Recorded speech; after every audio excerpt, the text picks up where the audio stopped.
राजा परीक्षित ने कलयुग से कही तुम्हें मृत्यु दंड देते हैं, चरणों में पड़ गए, महाराज क्षमा कर दो, गलती हो गई, आज के बाद कभी गलती नहीं करूंगा। राजा को मृत्यु दंड देने का भी अधिकार और मर्सी अपील कर दे तो क्षमा दान दो, क्षमा कर दियो, जा क्षमा दे रहे हैं लेकिन हमारे राज्य से बाहर निकल जा। कलयुग बोलो महाराज पूरी पृथ्वी पे आपको शासन है, कहां जाएं? राजा परीक्षित बोले अच्छा तुमको 4 स्थान दे रहे हैं, धूतम पानम स्त्रियासूना यत्रास्थर्माश्चतुर्विधो, जहां पे जुआ खेलो जाए, मदरा पान की हो जाए, मांस भक्षण वेश्यागमन, ये 4 स्थान तुम्हारे लिए, जाओ। कलयुग बोलो महाराज ये तो आपके राज्य में कहीं है नहीं, और हैं तो बहुत थोड़े हैं, मेरे लिए कम पड़ेंगे, कोई और स्थान बताओ। राजा परीक्षित सोचने लगे कौन सा स्थान दे।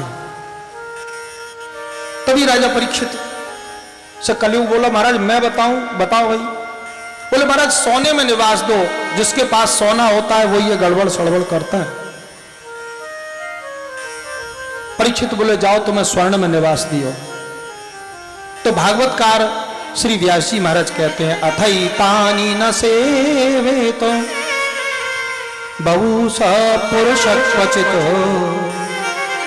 इन 5 वस्तुओं से दूर रहो। 4 बात पहले बताई वो, और 5वीं वस्तु सोना। तो भैया पहले जो 4 बात बताई उन्हें तो सब कोई छोड़ सके, 5वीं बात सोना त्याग दो। वो सोना सोने वाला सोना नहीं, सोना स्वर्ण, सोना त्याग दो, हाथ में से, गले में से, तिजोरी में से, अलमारी में से, बक्से में से निकाल के लॉकर में से फेंक दो। ये बात भगवान कहें, भागवत कहे, चाहे साक्षात भगवान आके कहें, कोई नहीं मानेगा। तो जो बात व्यवहार में नहीं आ सके वो भागवत में क्यों लिख दी? बोले सोनो त्यागने को मतलब है पाप से कमाए भय सोने में अधर्म को वास, चोरी करके, हत्या करके, धोखा देके दूसरे को सोनो हरण कर लियो, बामे कलयुग को वास। और किसी के द्वारा प्राप्त भयो, माता पिता के द्वारा वंश परंपरा से प्राप्त भयो, अथवा नौकरी व्यापार खेती करके पैसा कमा के उस कमाए हुए पैसे से सोना खरीद के लाए, ईमानदारी का सोना भगवान का रूप है।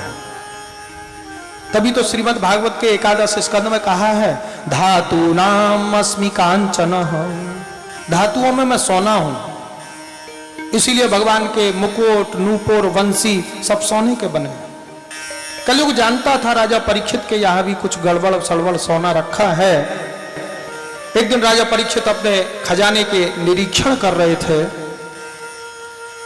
कोषाध्यक्ष बता रहे थे हमारा सोना, चांदी, हीरा, जवाहरात, बड़ा सुंदर एक मुकुट देखा, बड़ा सुंदर मुकुट है। हाँ, आपके दादाजी भीमसेन जी जरासंध को मार के लाए थे, कोई पहनता नहीं है, मना है, इसे कोई ना पहने। परीक्षित बोले हम आज पहनेंगे। सब मंत्रियों ने मना की, नहीं माने। वो मुकुट को धारण कियो, कलयुग खोपड़ी में आ गए, बुद्धि खराब हो गई। राजा ने आज तक मच्छर नहीं मारा, चींटी नहीं मारी, कभी कोई जीव की हत्या नहीं की। मुकुट पहनते ही बुद्धि हो गई हम राजा हैं, राजाओं को शिकार खेलना चाहिए, चलो पहुंच गए।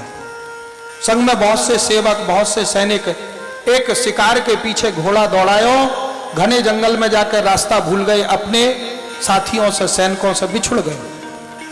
भूखा प्यासा राजा परीक्षित मार्ग ढूंढते ढूंढते जंगल में से जैसे ही बाहर निकलो है, सामने समीक ऋषि को आश्रम दिख गए।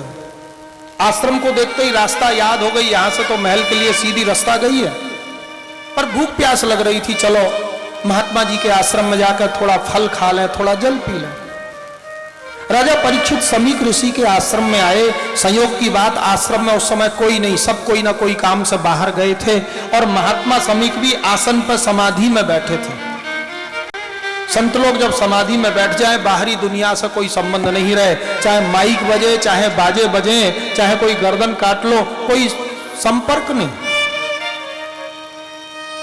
समीक ऋषि समाधि में बैठे थे। राजा परीक्षित की बुद्धि खराब थी, कलयुग को प्रभाव हो। महात्मा जी के सामने जाकर प्रार्थना की, महात्मा जी बड़ी भूख प्यास लग रही है, थोड़े जल और फल की व्यवस्था हो जाए। समीक ऋषि ने तो राजा के शब्द सुने नहीं, राजा की बुद्धि तो पहले ही प्रभाव में थी कलयुग के। राजा के मन में विचार आए, देखो ये संत लोग हमारी राज्यसभा में आके हमको उपदेश देते हैं, कोई आ जाए तो उसको स्वागत करना चाहिए, और इनके यहाँ कोई पहुंच जाए तो आंख बंद करके बैठ जाए। तभी एक सांप निकलो है, धनुष से वह सांप को मार के धनुष की नोक से उठा के और महात्मा के गले में सर्प डाल दिया। और दूसरे आश्रमों के छोटे छोटे बालक दूर से ये छुपे छुपे देख रहे थे। राजा घोड़ा पर बैठा महल के लिए चल दियो। वो छोटे छोटे ऋषि बालक समीक ऋषि के आश्रम के पीछे कौशिकी नदी बहती थी। उस कौशिकी नदी में समीक ऋषि को छोटा बेटा श्रृंगी स्नान कर रहे हो। ऋषि कुमारों ने जाके श्रृंगी को आवाज लगाई, भैया श्रृंगी, राजा परीक्षित आपके पिताजी के गले में सर्प डाल गए।